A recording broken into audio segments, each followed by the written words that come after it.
देख रहे हैं कहानी कुर्सी की। आपके साथ मैं हूं मीनाक्षी जोशी। हमारे सभी मेहमान इस वक्त स्टूडियो में हमारे साथ मौजूद हैं। हर्षवर्धन त्रिपाठी जी, विजय त्रिवेदी जी, समीर चौगांवकर जी और एयर कमोडोर एएस बहल जी, आप सभी का स्वागत सर। सबसे पहले आज कहानी कुर्सी की में बात होने जा रही है अहमदाबाद विमान हादसे की। आज से ठीक 30 दिन पहले देश का सबसे बड़ा विमान हादसा हुआ था। विमान में सवार 242 में से 241 लोगों की जान चली गई। आज इसकी प्रारंभिक जांच रिपोर्ट भी सामने आ गई है। एयरक्राफ्ट एक्सीडेंट इन्वेस्टिगेशन ब्यूरो यानी कि AAIB की 15 पन्नों की जांच रिपोर्ट में बताया गया कि यह हादसा विमान के दोनों इंजन बंद होने की वजह से हुआ था। टेक ऑफ के तुरंत बाद एक एक करके दोनों इंजन बंद हो गए। रिपोर्ट में दोनों पायलट के बीच की बातचीत का भी जिक्र है, जिसमें एक पायलट ने दूसरे पायलट से पूछा। हालांकि किस पायलट ने किससे पूछा था यह नाम अभी डिस्क्लोज नहीं किया गया है। पूछा यह गया कि क्या तुमने इंजन बंद किया? दूसरे ने जवाब दिया कि मैंने इंजन बंद नहीं किया है। अब ये जो रिपोर्ट आई है उसमें जो टाइमलाइन बताई गई है वो टाइमलाइन मैं आपके सामने रख देती हूं। विमान ने दोपहर 1:38 पर उड़ान भरी। अब उस वक्त जो उसकी स्पीड थी वो 180 नॉट्स की एयर स्पीड थी। इसके तुरंत ही बाद इसका इंजन 1 और engine 2 fuel cut off switch, यानी कि दोनों इंजन का अलग अलग फ्यूल कट ऑफ स्विच और दोनों का फ्यूल कट ऑफ स्विच एक एक करके रन मोड से कट ऑफ पोजीशन में चला गया। इनके बीच 1 सेकंड का अंतर था, मतलब 10 सेकंड के बाद 1:38 पर इंजन 1 का फ्यूल कट ऑफ स्विच, यानी कि ये जो स्विच आप एक बात समझ ले, इसके 2 मोड है, एक है कट ऑफ मोड, एक है रन मोड।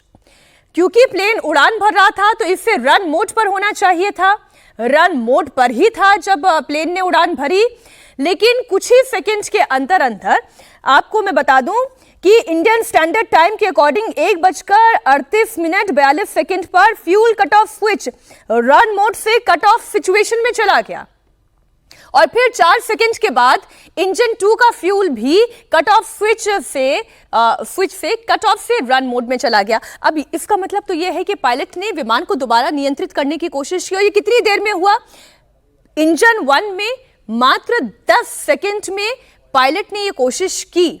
जैसा यह रिपोर्ट कह रही है कि 1:38 पर रन से कट ऑफ मोड पर जो इंजन चला गया था उसे पायलट ने दोबारा 10 सेकंड के अंदर, यानी कि 1:38 पर दोबारा रन मोड पर लाने की कोशिश की।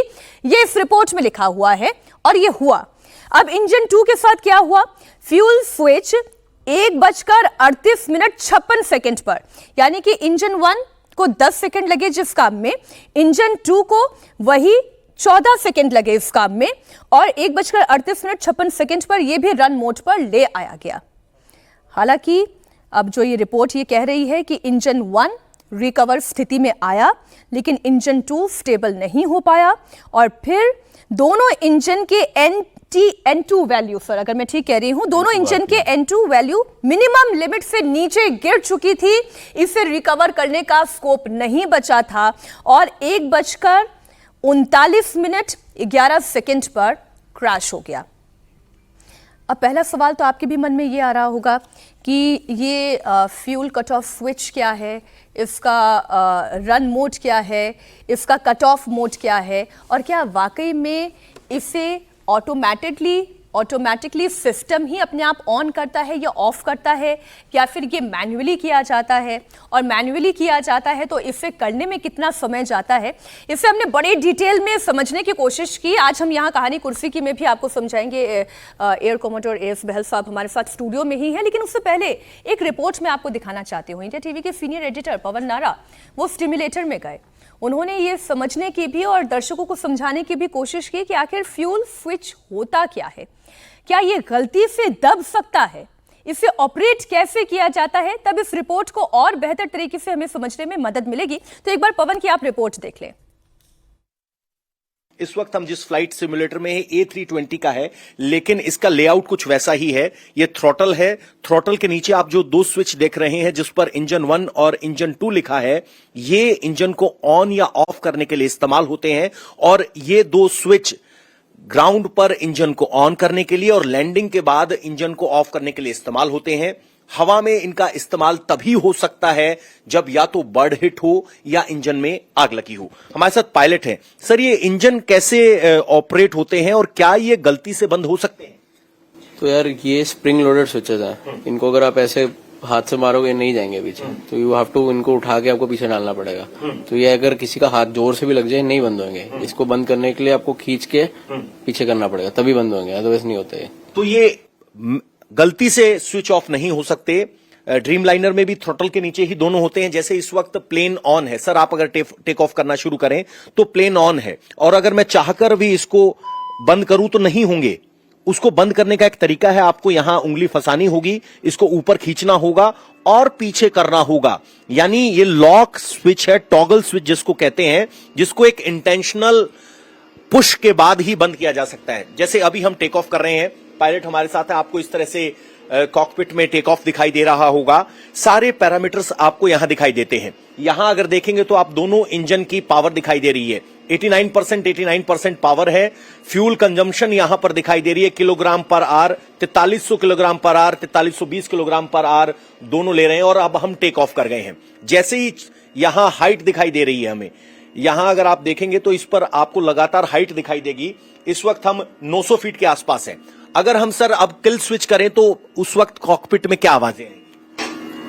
अभी जैसे कि हमने ऑटो पायलट एंगेज कर दिया है और हम जा रहे हैं, एंड अगर मैंने अब अपना इंजन बंद कर दिया तो ये सब होगा। तो इस तरह से वार्निंग आएगी और जहाज एकदम नीचे जाने लगा। अगर आप इंजन देखेंगे तो यहां पर इस स्विच को ऊपर उठाया गया है।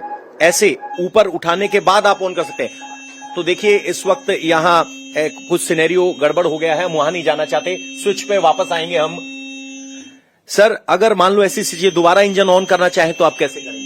तो अब अगर एक इंजन गया हुआ है तो दूसरे को स्टार्ट कर सकते हैं, बट इन दिस केस दोनों गए हुए हैं तो ऑन कर सकते हैं, बट उसके लिए हाइट चाहिए आपको। हाइट चाहिए और टाइम चाहिए। तो आप अगर ऑन करना चाहें तो आपको इसको ऊपर खींचना पड़ेगा, तब आप आगे कर सकते हैं। और इसका मतलब ऐसा नहीं कि अगर आप ऑन करेंगे तो दोनों हो जाएंगे। यहां पर हमें इसको रोकना पड़ेगा, क्योंकि यहां पर रीसेट करना पड़ेगा, क्योंकि जब दोनों इंजन किल हुए और यहां स्पीड सिर्फ 800 फीट थी तो बहुत कम टाइम था। एक इंजन को दोबारा स्टार्ट होने में कितना टाइम लगता है सर इस तरह? ऑलमोस्ट 1.5 मिनट, 1 से 1.5 मिनट के बीच। 1 से 1.5 मिनट, तो वो वक्त इंपॉर्टेंट था।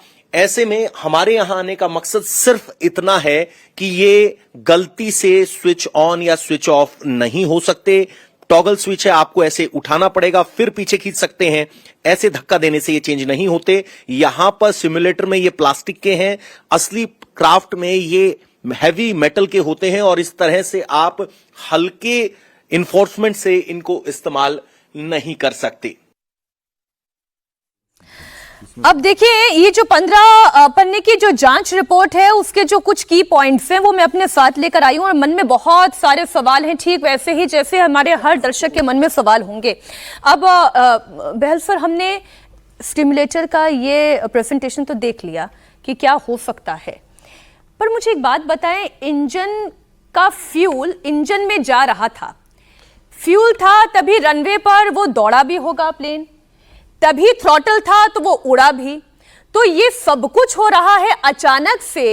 ये दो इंजन, जिसके बारे में हमारे सहयोगी भी ब्रीफ दे रहे हैं, वहां पर भी एक पायलट ही ये ब्रीफ दे रहे हैं कि ये आसानी से बंद हो ही नहीं सकता। बिल्कुल। तो फिर ये क्या हो गया? देखिए, अगर हम इसकी थोड़ा टाइमिंग से जाएंगे तो ज्यादा समझ आ जाएगा, इसको बहुत क्लियरली दर्शकों को भी समझ आ जाएगा। पायलट्स समय पे आए, उनका प्रॉपर ब्रेथ एनालाइजर टेस्ट, ये इसका रिलेशनशिप मैं बाद में लेके आऊंगा। ब्रेथ एनालाइजर टेस्ट किया गया, मतलब वो अल्कोहल के नशे में नहीं थे। उसके बाद वो गए, जहाज पे भी समय से पहले पहुंचे, चेक्स किए उन्होंने, स्टार्टअप किया, रनवे पे गए, और रनवे के ऊपर भी जो चेक्स होते हैं वो करने के बाद परमिशन ली उन्होंने, टेक ऑफ की, 4 सेकंड के अंदर टेक ऑफ किया। अभी जो इनिशियल टेक ऑफ रोल है, याद रखिए इसमें 213 टन के करीब टोटल वेट है इस जहाज का, क्योंकि नियरली फुली लोडेड था। 230 पैसेंजर और 12 के करीब क्रू मेंबर्स थे और 54 टन इस पे फ्यूल था। तो सोचिए, अगर इतना सारा लोड इसके ऊपर था तो इसका एक्सेलरेशन, अगर कोई भी प्रॉब्लम इंजन में हो उस समय पे, तो एक्सेलरेशन सही नहीं होगा, यानी कि जो गति पकड़ता है वो सही नहीं होगा। लेकिन इसने 56 सेकंड के अंदर टेक ऑफ रोल में वो V1 स्पीड पे आ गया। V1 स्पीड क्या होती है? V1 स्पीड का मतलब है कि जहाज को उसके बाद रनवे के ऊपर रोका नहीं जा सकता है, इसके बाद जहाज को टेक ऑफ ही करना है, इसको V1 स्पीड कहते हैं, यानी कि उसको अबॉर्ट नहीं कर सकते, और वो है 153 नॉट्स। वो वाली स्पीड पे पहुंच गया, 2 सेकंड के अंदर वो 155 नॉट पे पहुंच गया। इसका मतलब है कि उसकी स्पीड एक्सेलरेशन बिल्कुल सही चल रही थी। 155 नॉट के पास पहुंचने के बाद उसके बाद उसकी VR स्पीड आई, और VR स्पीड होती है लिफ्ट ऑफ स्पीड। वो हुई उसके 4 सेकंड के बाद, और 4 सेकंड के बाद वो लिफ्ट ऑफ कर गया, यानी कि टेक ऑफ कर गया। लिफ्ट ऑफ के बाद उसने और 3 सेकंड लिए, और मैक्सिमम स्पीड जो थी 1 मिनट 5 सेकंड रोल करने के बाद वो पहुंचा 180 नॉट पे। और इस समय जबकि वो 180 नॉट है, नॉर्मली इसके दौरान अंडर कैरेज को ऊपर किया जाता है, यहां पे अंडर कैरेज ऊपर नहीं हुआ है।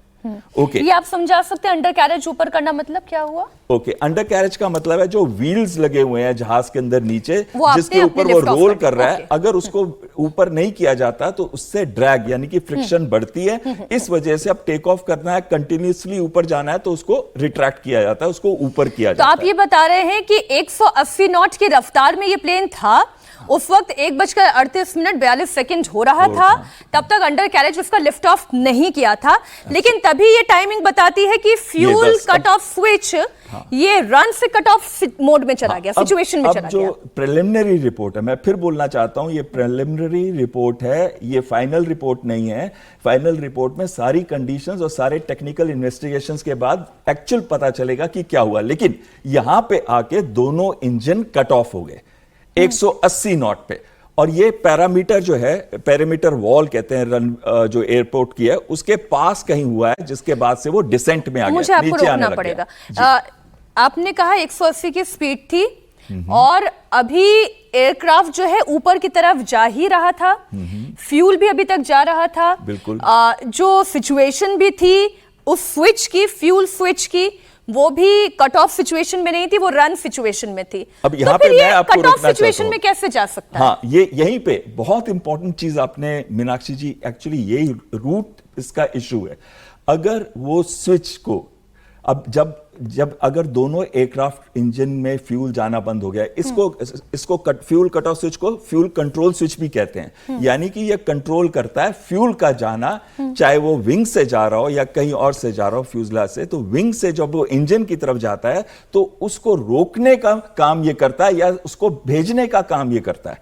तो कहीं ना कहीं ऐसे समय में दोनों इंजन जो हैं वो बंद हो गए काम करने, और दोनों के बीच में सिर्फ 1 सेकंड का गैप था। अब आप कह रहे हैं कि फ्यूल कट ऑफ स्विच ये कहां पे है? जैसे कि आपके जो सहयोगी हैं उन्होंने दिखाया, थ्रॉटल क्वाड्रेंट जो दोनों पायलट्स के बीच में है, उसके नीचे है। अगर आपने देखा नीचे है, और ये एक ब्रैकेट पे माउंटेड है, और ये दोनों स्विच जो है मेटल लॉक स्प्रिंग लोडेड जो होता है मैकेनिज्म उसके साथ है, यानी कि इनको ऊपर वाली पोजीशन रन पोजीशन है, नीचे वाली है कट ऑफ।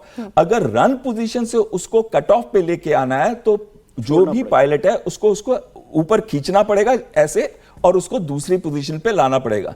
और ये 2 इंजन है, यानी कि दूसरे इंजन का दूसरा कट ऑफ स्विच है, और दोनों का ये ऑपरेट करना। याद रखिए 1 सेकंड के अंदर दोनों इंजन जो है वो पैकअप होने शुरू हो गए थे।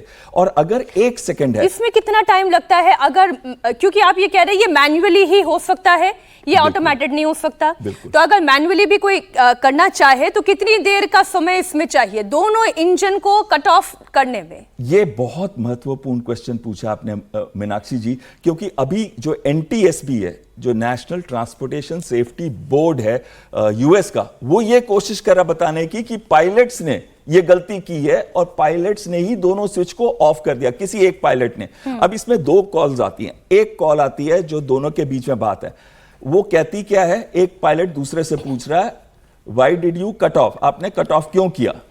और दूसरा पायलट कहता है मैंने कट ऑफ नहीं किया। इसका मतलब है कि दोनों को लग रहा है कि मैंने तो ये किया नहीं, दूसरे ने किया है, उसने कहा मैंने भी नहीं किया। तो अगर कोई भी इसको कट ऑफ करने की कोशिश भी कर रहा होता तो दूसरे पायलट को दिख जाता, क्योंकि दोनों पायलट के बीच में है, सबसे पहली बात। दूसरा, अगर कोई इसको मैनुअली कट ऑफ कर रहा है तो क्यों कट ऑफ करेगा? अगर उस समय लैंडिंग गियर ऊपर करना था, अब कुछ लोग पहले इसके ऊपर कह चुके हैं कि शायद लैंडिंग गियर जो है वो ऊपर करने की जगह उन्होंने फ्यूल कट ऑफ स्विच को कट ऑफ पोजीशन पे लेके आ गए। ये हो ही नहीं सकता क्योंकि ये दो स्विच हैं, एक नहीं है, जबकि लैंडिंग गियर जो है वो ऐसे करके ऊपर किया जाता है जो इससे अलग जगह पे है और डिजिटल फ्लाइट डिस्प्ले सिस्टम के पास है। तो कोई भी पायलट अगर लैंडिंग गियर की गलती करना चाहे तो नहीं कर सकता क्योंकि ये दो स्विचेस हैं और दोनों को ऑफ किया गया। दूसरी चीज वो कहते हैं पायलट ने किसी रीजन से, पायलट पागल था क्या? पायलट सुसाइडल था? उसको पता है कि इसके बाद ना केवल वो मरेगा, 200 और 42 लोग भी साथ उसके जाएंगे।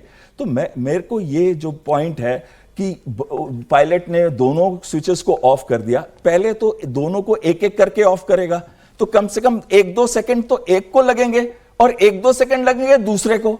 तो इसका मतलब है कि अगर दोनों एक साथ ऑफ हो रहे हैं, 1 सेकंड का ही गैप है, तो इसमें कुछ दाल में कालापन जरूर है। इसका यह मतलब है, यह भी हो सकता है कि इंजन फेलियर हो गया हो दोनों इंजन का किसी वजह से और उसके बाद पायलट्स ने कट ऑफ पोजीशन पे लाया हो ताकि उसको वापस रन पोजीशन पे लेके आ सके और उसका रीलाइट हो सके, क्योंकि रीलाइट की बात भी आई है इसके बाद। मैं इसी पोर्शन पर आ रही हूं सर कि अब यही जो इन्वेस्टिगेशन रिपोर्ट है, वो इन्वेस्टिगेशन रिपोर्ट आगे क्या कहती है कि इंजन को दोबारा चालू करने की कोशिश की गई। अब पहला पक्ष जो हम देख रहे हैं कि कुछ इंटरनेशनल मीडिया से इस तरीके से रिपोर्ट कर रही है कि पायलट की गलती है, वो कौन रिपोर्ट कर रहा है और वो क्या लिखा जा रहा है वो भी मैं आगे आपको बताऊंगी। लेकिन अब यही रिपोर्ट, इन्वेस्टिगेशन रिपोर्ट, ये कह रही है कि इंजन को दोबारा चालू करने की कोशिश की गई। तो कोशिश तो पायलट ने ही की। अगर पायलट वैसे ही सुइसाइडल टेंडेंसी में था या वो कुछ गलत करना चाहता था या इरादा गलत था, मैं फिर कह रही हूं ये एक प्रश्न है। अगर ये करना चाहता था पायलट तो फिर इसे वापस रन मोड में वो क्यों लेकर आता?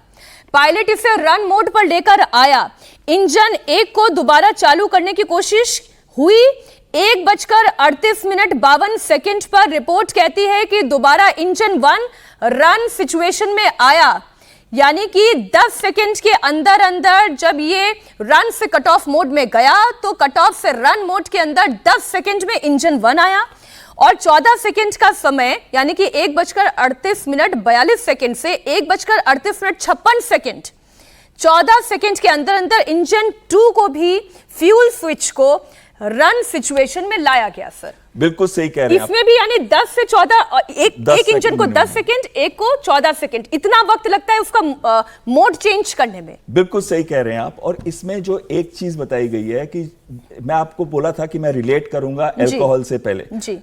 इसका मतलब है कि पायलट्स का कोई भी अल्कोहल का या कोई इशू नहीं था। मानसिक स्थिति, अगर पायलट्स के अंदर कोई मानसिक स्थिति होती सुसाइड करने की या कोई और चीज की, पागलपन की, तो वो कहीं ना कहीं अब तक इतने टाइम के बाद वो चीज उजागर हो चुकी होती। अलग अलग सिचुएशन में लोग बता चुके होते कि ये पायलट की मानसिक स्थिति सही नहीं थी, ये पहले भी लड़ता रहा है दूसरे पायलट्स के साथ, या इसके बिहेवियरल पैटर्न ठीक नहीं थे, क्योंकि इससे पहले भी कुछ एक्सीडेंट्स हुए हैं जहां पायलट्स की लड़ाई हुई है फ्लाइट कॉकपिट के अंदर और वो डेंजरस सिचुएशन पे बने थे, लेकिन एयरक्राफ्ट क्रैश नहीं हुआ था। तो ये अलग सिचुएशन, इस वजह से ये मुझे नहीं लगता कि ऐसी स्थिति होगी। अगर ऐसी होती तो ये बात अब तक उजागर हो चुकी होती। तीसरी बात, अगर पायलट ने एक दूसरे पायलट से पूछा क्या आपने कट ऑफ किया, उसने कहा मैंने नहीं किया, मेरे को एक चीज बताइए, क्या सिर्फ यही 2 सेंटेंस उस समय बोले गए होंगे? क्या ये होगा? जब इतना बड़ी इमरजेंसी होगा, उनके बीच में बातचीत चल रही होगी, बहुत बड़ी होगा, बिल्कुल घबराहट होगी, ये करो वो करो, इस तरीके की भी कॉन्वर्सेशन हुई होगी। बिल्कुल मीनाक्षी जी, बहुत अच्छी बात आपने कही। वो एक दूसरे से बात कर रहे होंगे। वो वाली रिकॉर्डिंग जितनी भी हुई, और दोनों फ्लाइट रिकॉर्डर मिले हैं, दोनों से कन्वर्सेशंस भी डाउन हुई है कॉकपिट वॉइस रिकॉर्डिंग की। इसका मतलब है वो पार्ट सिर्फ इस समय डीजीसीए को या एएआईबी को ही पता है और वो हमको अभी पता नहीं है। वो वाली कन्वर्सेशन एक्चुअल बताएगी कि हुआ क्या। और आखिरी चीज मैं इस पे कहना चाहता हूं कि जो बर्ड स्ट्राइक वाली बात आई थी, बर्ड स्ट्राइक को एक भी बर्ड नहीं देखा गया, बर्ड इंजेक्शन में नहीं मिला, तो ये बर्ड स्ट्राइक की बात दूर हो चुकी है।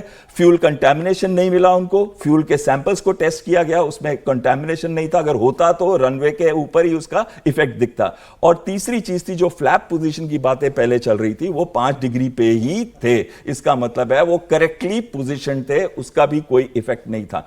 अब जो इन्वेस्टिगेशन है वो ये देखेगी क्या पायलट्स ने ये किया या फिर ये टेक्निकल फेलियर था। अब इसी बात पे मैं आती हूँ विजय जी। देखिए किस तरीके की चर्चा इंटरनेशनल मीडिया में पहले से शुरू हो गई। बड़ा आसान हो जाता है कि ह्यूमन एरर घोषित कर देना, क्योंकि जिस पर आप इल्जाम लगा रहे हो वो अपने आप को सही साबित करने के लिए तो अब इस दुनिया में है ही नहीं। तो सबसे आसान होता है किसी पायलट के ऊपर यह आरोप लगा देना कि पायलट की गलती की वजह से यह हुआ, और वही इस वक्त बीबीसी कर रहा है। मैं एक हेडलाइन जो है उनकी पढ़ के आपके सामने रखती हूं। वो क्या लिख रहा है? Breaking, Air India crash, pilot cut off fuel to engines. आपने ऐसा ब्लैंकेट स्टेटमेंट दे दिया, pilot cut off fuel to engines, no fault with plane. Who are you to say this no fault with plane? क्या इसे कहीं पे बताया गया? क्या इस प्रिलिमिनरी रिपोर्ट में कहीं कहा गया कि यह पायलट की गलती के वजह से हादसा हुआ और प्लेन में कोई खामी नहीं थी? जिस स्विच को केवल कट ऑफ से रन सिचुएशन लाने में भी 10 और 14 सेकंड का वक्त लग रहा है, और ये रिपोर्ट बता रही है उसे एक झटके के अंदर इन्होंने कह दिया कि प्लेन में कोई खामी नहीं थी। मीडिया ने क्या कहा क्या नहीं कहा, लेकिन आप इन्वेस्टिगेशन की रिपोर्ट उसको रेफरेंस तो कम से कम काम मिलेंगे। क्या रेफरेंस में जो प्रिलिमिनरी रिपोर्ट है, अभी एयर कमांडर साहब ने बहुत बेहतर तरीके से सारी बातों को समझाया, लेकिन मैं 2-3 चीज़ें समझना चाहता था कि एक तो प्रिलिमिनरी जो टीम है जिसमें करीब 15-20 मेंबर्स हैं, या उसके भी हैं, इन्वेस्टिगेटिंग टीम एयर इंडिया की भी है, यूएस की भी है, डीजीसीए के लोग भी हैं, सिविल एविएशन के लोग भी हैं। तो क्या जो यूएस की एनटीएसबी टीम है उसका कोई प्रेशर वहाँ पर है? और इस इन्वेस्टिगेटिंग टीम में जो जहाज बनाने वाली कंपनी है उसके ऑफिशियल्स भी हैं, बोइंग के उसमें मैं उसको देख रहा था डिटेल में कि कौन कौन लोग हैं। तो क्योंकि ये रिपोर्ट कुछ कह ही नहीं रही है एक्चुअली, मेरे ख्याल से सर ज्यादा बेहतर तरीके से बता सकते हैं, मैंने जितना उसको लेकिन समझा। सर ये रिपोर्ट इतना तो बता रही है कि कुछ गड़बड़ हुआ है। गड़बड़ तो हुआ, इसको तो बिना जांच के भी बता ही सकते थे, कोई अपने आप तो गिर नहीं गया। एग्जैक्टली कि फ्यूल स्विच में गड़बड़ था, फ्यूल कंटामिनेटेड था। लेकिन ये रिपोर्ट में ये नहीं कहा गया कि फ्यूल के बारे में भी कोई उस तरह से बात नहीं की गई है। इंजन क्यों फेल हुए, क्योंकि इतनी जल्दी फेल हुए, जो टेक्निकल टीम है उसने क्या चेक किया था, क्या उस पर कुछ कहा गया है कि जो प्लेन को फ्लाई करने से पहले जो टेक्निकल टीम की रिपोर्ट है वो क्या कह रही है? फिर उसमें एक चीज़ और जो मुझे समझ आई, क्योंकि मैंने इस पर काफ़ी काम किया, कि जो अभी एयर इंडिया है, एयर इंडिया का मैनेजमेंट तो चला गया टाटा के पास, लेकिन जो उसका मेंटेनेंस है वो अभी सिविल एविएशन के पास है। सर बता सकते हैं उसको, ज़्यादा यदि कोई गड़बड़ हो तो सिविल एविएशन के पास है, उसका ग्राउंड स्टाफ भी सिविल एविएशन के पास है, समझे? तो क्या उसमें कहीं पर कोई गड़बड़ हुई है? पहली बात। फिर जो बोइंग के लोग हैं उनकी क्या ज़रूरत है उसमें इन्वेस्टिगेटिंग टीम में, उनका प्रेशर क्या है? अभी तो केवल आपको ये तय करना था ना कि इसमें क्या गड़बड़ हुई है क्या नहीं हुई है। यदि प्राइमरी रिपोर्ट में ये कहा जाता है कि जहाज की गड़बड़ है, तब बोइंग वाले बताते कि इसमें क्या गड़बड़ हुई है कि क्या नहीं हुई है। उसकी एक तो 2 चीज़ें मैंने वहाँ पता की, जो आप टेक्निकल रिपोर्ट्स सबमिट करते हैं फ्लाइट से पहले कि भाई हाँ ये ठीक है, उसको बताया गया कि देश में 147 एयरपोर्ट है और उनका साल में 2 बार ऑडिट होता है एयरपोर्ट्स का। पहली बात तो एयरपोर्ट पर भी आना चाहिए कि एयरपोर्ट की कोई प्रॉब्लम तो नहीं है। वो आगे, लेकिन अभी है ना, नहीं इसमें तो फ्लाइट में जो जांच की जाती है उसको नॉर्मली तो वहाँ पर जो इंजीनियर नहीं होता, दूसरे टेक्निकल स्टाफ जिसे कह सकते हैं वो होता है, और वो साइन करवा लेता है इंजीनियर से जी। तो पहली बात तो ये तो तय हो कि ग्राउंड पर जो टेक्निकल रिपोर्ट थी क्या उसने सही रिपोर्ट सबमिट की है कि नहीं की है, वो रिपोर्ट फ्लाई करने में मैच कर रही है कि नहीं कर रही है। फिर जो आपने भी बात की, सर ने भी बात की कि जो ब्लैक बॉक्स मिला उसमें पायलट्स की बातचीत केवल इतनी सी होगी इतने बड़े क्राइसिस के वक्त में। बल्कि कई बार होता, मैंने पहले वाली जो रिपोर्ट थी जो हुआ था अपने चरखी दादरी में, तो उसमें इतना मैस है क्योंकि जब प्लेन गिर रहा है आपको तो मौत आपके सामने दिख रही है, तो आप क्या केवल ये क्या तुमने किया? पायलट अपनी मौत की चिंता नहीं करता नॉर्मली, उनको ट्रेंड ऐसे किया जाता है। वो अपने पैसेंजर्स की भी सारी की सारी एक्सरसाइज उनकी ये होती है कि पैसेंजर उनके साथ जाए। तो ये केवल 1 सेकंड की बात कि तुमने बंद किया मैंने बंद नहीं किया, यहाँ पर खत्म होती है बात।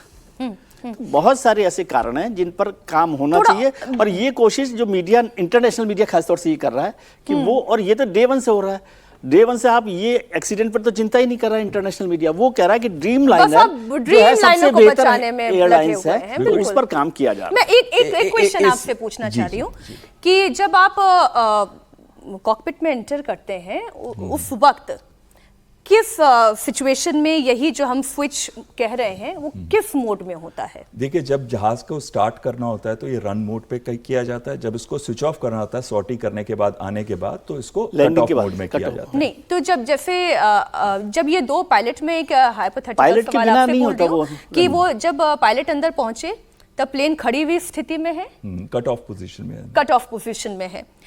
पायलट जब फ्लाई करने वाला है या दौड़ाने वाला है उसे रनवे पर, तब इसे ऑन कर दिया जाता है। वो ये तो इंजन स्टार्ट करते टाइम पे ही ऑन कर दिया जाता है ग्राउंड पे। बस पहला स्टेप ही ये होता है चेक्स और प्रोसीजर्स करने के बाद कि इसको रन पोजीशन पे लाया जाए।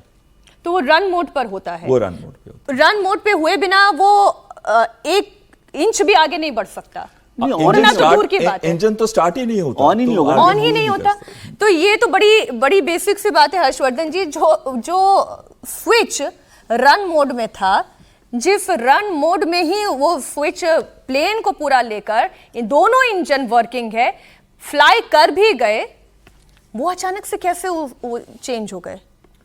देखिए मीनाक्षी जी, मुझे लगता है कि इसके मूल मुद्दे पर आना चाहिए। और चूंकि हम लोग कोई मतलब मैं तो कम से कम बिल्कुल ही कोई तकनीकी समझ नहीं रखता हूं और उसके हिसाब से, लेकिन सामान्य कुछ सवाल हैं और उसका सबसे बड़ा सवाल है, बहल साहब भी उसकी तरफ इशारा कर रहे हैं, बहुत विस्तार में उन्होंने सब बताया। मेरे मन में बस एक ही प्रश्न आता है, इतनी संवेदनशील ये घटना है, इतने लोगों की जान चली गई और इस तरह की हल्की इनकॉन्क्लूसिव प्रिलिमिनरी रिपोर्ट दे दी गई। वही मैं कह मेरे मन में सिर्फ एक सवाल ये आता है, और ये रिपोर्ट में अभी ये जब तक चर्चा चल रही थी तो मैं उसको पढ़ रहा था। ये रिपोर्ट कुछ यूं लगता है कि लोगों का ध्यान इस पर जाए कि कोई पायलट ने गड़बड़ी कर दी, सारे पैरामीटर्स उसमें अलग अलग शुरू की रिपोर्ट में भी है, बाद में भी दिया हुआ है कि चाहे वो फ्यूल का हो, चाहे वो टेम्परेचर हो, चाहे वो जितनी तरह की सेटिंग होती है, जो मतलब पायलट जितनी चीजें चेक करके जाता है, और पायलट के घुसने से पहले जो एयरपोर्ट का जो स्टाफ होता है, यानी एक तरह से कहें कि जो मॉनिटरिंग करने वाले लोग होते हैं, वो जो चेक करते हैं, तो सब कुछ बढ़िया था। तो क्या पायलट को अचानक क्या हो जाएगा ऐसा? और वो जो 2 लोग हैं जो अब इस दुनिया में नहीं हैं, उनके ऊपर सब डालकर क्या बोइंग की बड़ी गड़बड़ी को छिपाने की कोशिश हो रही है?